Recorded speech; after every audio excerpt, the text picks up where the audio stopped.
Hi everybody, it's Missy Dean in Orange. He's lying on my background and I'm getting ready to make page one of my new story.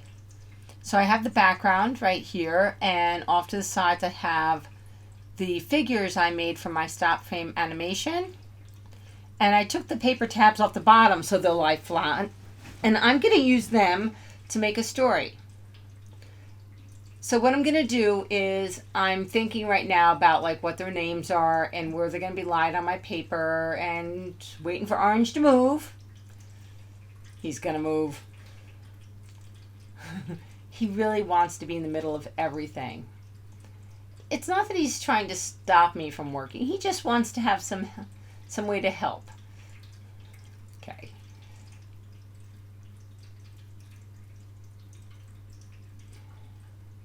And off he goes. That's perfect.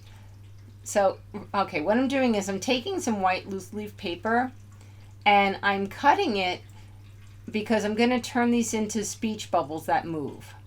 So my background is never going, I can use my background over and over again because I'm not going to write directly on it and I'm not going to glue anything down. I'm just going to lay it down on top of it and take a picture. So, and for each character, I'm going to, this is my page one. This is where everybody's going to get introduced.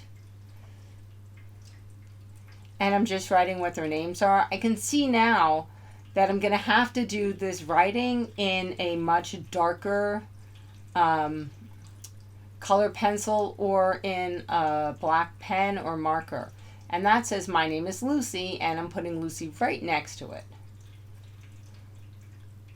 So now I'm going to keep going, and I'm going to introduce her brother Ed. And what I like about this way of working is, like I said, you know, I can use the background for a few different things. So today they can just introduce themselves and be hanging out, and another day maybe they could be sledding on it or throwing snowballs, or I could make a little cutout of a tree in a house and they could be leaving or going home. I'm not quite sure exactly what it's going to be yet. Right? So that says it's Ed, Lucy's brother. And I'm going to give them some friends and some pets.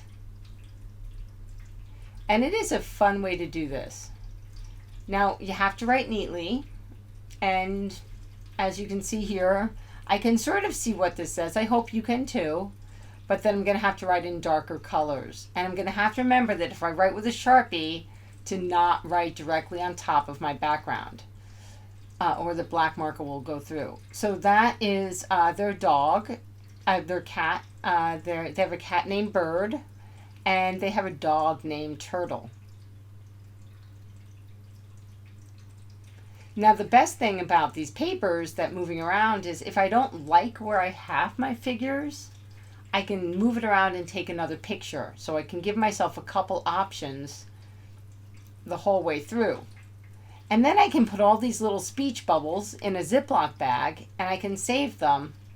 So I can, you know, move it around and change it whenever I need to, simply by pulling out my phone, by arranging them and then pulling out my phone and taking another picture. So I can change my story and edit it really simply, without redrawing the whole thing, without making new characters, without needing to use a computer or type.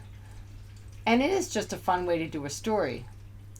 Now, you could do this in your sketchbook so that each page is a different setting, and then you have much smaller figures and you can arrange them, but then you can just flip the page, take a picture, arrange everything, take another picture. Or with this, I can just layer different pieces of paper on top and do the same thing. So here I'm writing, and it says, we are Simon and Sally. We like to play with Lucy and Ed. So I think Simon and Sally are going to be Lucy and Ed's friends that maybe live next door. I haven't figured that out yet. So this is my page one. I will keep you updated and show you each page as I make them. I hope you really like it. If you do, hit the like button and subscribe, and we'll see you really soon. Thanks.